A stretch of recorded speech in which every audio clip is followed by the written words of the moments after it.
Olá, meus amados alunos de Direito das Famílias. Vocês estão vendo que eu tô bem melhor. Fui no fisioterapeuta, colocou minha coluna no lugar. Gente, olha, eu tô falando desse negócio de ficar o dia inteiro na frente do computador trabalhando, não tá dando muito certo, não, né? Tive que ir no fisioterapeuta. Nossa, mas ele falou assim, Laura, quantas horas você tá ficando na frente do computador?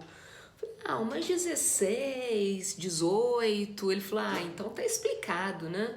Então tive que fazer toda uma ergonomia na minha, aqui na minha estação de trabalho, ó, pra vocês poderem ver, comprei um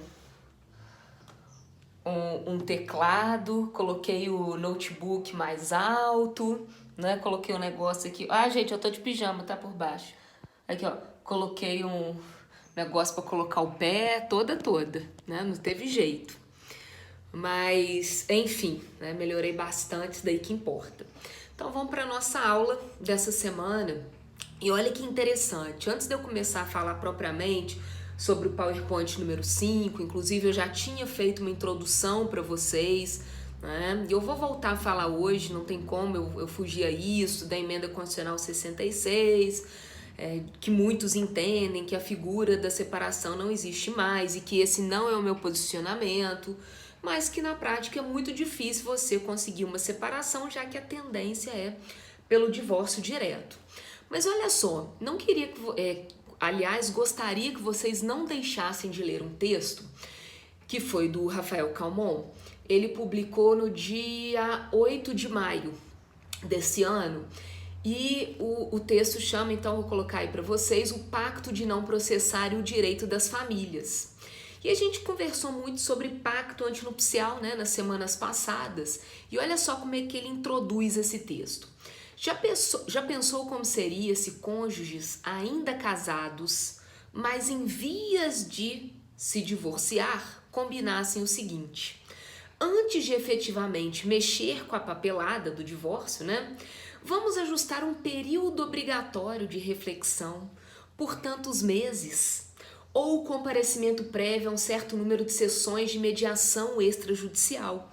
Aí você vai falar assim, Laura, isso mais ou menos existia com a separação. Por quê? Né? A figura da separação para a pessoa divorciar até 2010, ou seja, até antes da emenda constitucional 66, que modificou a sistemática do artigo 226, parágrafo 6º, o que dizia antes o parágrafo 6º do artigo 226 da Constituição Federal? Para a pessoa divorciar, ela precisaria de 2 anos de separação de fato, né? Estar separada, demonstrar que faticamente estava separada, ou 1 ano de separação de direito, ou seja, demonstrar que entrou com pedido de separação judicial. E isso, de certa forma, né, os defensores diziam que aquilo era para o casal repensar. Com a emenda constitucional 66, com o parágrafo 6º, né, falando que agora, né, já existe, né, quando ele usa a expressão deve, deixa eu até aqui abrir a Constituição Federal, mas quando eles colocam, né, o pode, muitos entendem como deve, ou seja, que não existiria mais a figura da separação, e sim o divórcio propriamente dito, né? Deixa eu abrir aqui, ó, 226. Então, olha lá o que ele vem trazendo.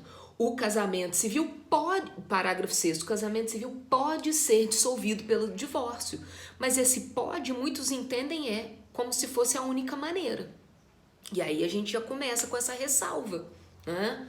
Laura, então se a pessoa casou hoje, amanhã ela pode divorciar? Sim, porque hoje, em tese, sim, porque ela não precisaria da figura, né, daquele lapso temporal, da figura da separação judicial. Só que aí, quando a gente volta para o texto do Rafa Calmon, né, que é muito interessante, e será que as pessoas poderiam estabelecer isso por meio de pacto antinupcial, né?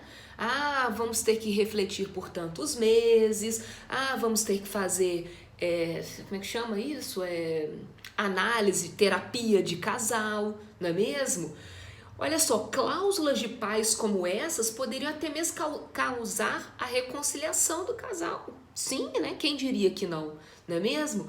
E que tal também se eles deixassem acertado que, em sendo o divórcio inevitável, nada seria feito ou não seria feito nenhum pedido relacionado ao automóvel comum do casal, por exemplo, ou postulado alguma indenização ou postulado alimentos. Isso daí seria inconstitucional, né? Ou seria uma cláusula nula ou anulável? O que vocês acham?